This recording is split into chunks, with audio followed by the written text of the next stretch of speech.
It's funny how certain memories don't just come back, they crackle. Like little bursts of light stitched into the dark. For me, it's sparklers. One in each hand, bare feet in the grass, running like joy was chasing me. It was always right around the 4th of July. Hot dogs on paper plates, someone's dad trying to light the grill with way too much lighter fluid, plastic chairs sinking into soft backyard dirt, that unmistakable scent of burnt matches, citronella, and off brand sunscreen. And then, after the sun dipped low and the fireflies started showing up like tiny prophets, it was sparkler time. And you remember that moment, don't you?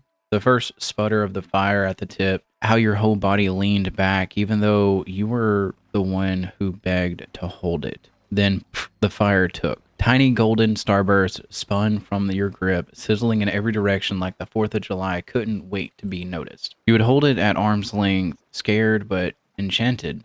Then someone, usually an older cousin or a brave sibling, would yell, "Run!" And suddenly the backyard became a runway. You took off. Sparklers in both hands, bare feet pounding over wet grass, sparks trailing behind you like comets, laughter bouncing off the trees. You didn't think about the bugs or the fact that your mom told you to keep your shoes on. You didn't wonder if your hair looked dumb or your knees were ashy. You weren't watching yourself from the outside. You were in it, fully. That kind of freedom only kids get away with. That perfect storm of chaos and trust where the world felt just dangerous enough to be exciting but never scary. Where you truly believed, that if you ran fast enough, those sparklers might just lift you off the ground. And you drew shapes in the air.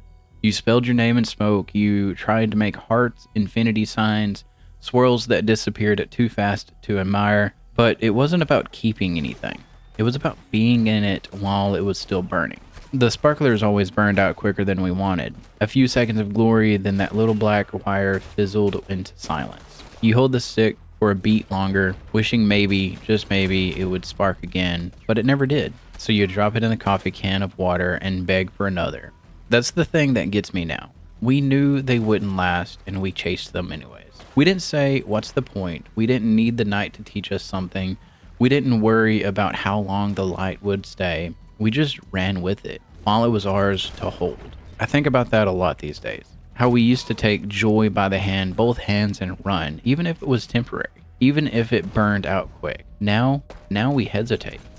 Now we analyze the fire before we touch it. We think about insurance, about risk, about what it'll cost to chase anything. We watch the sparks from a distance and say, maybe next time.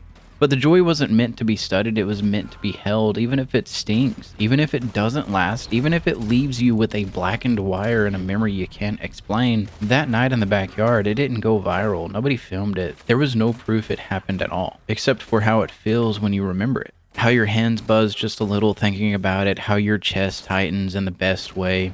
That's the good stuff. That's the kind of memory you don't have to search for because it already lives in your bones. So the next time life hands you a sparkler, grab it with both hands, kick off your shoes and run.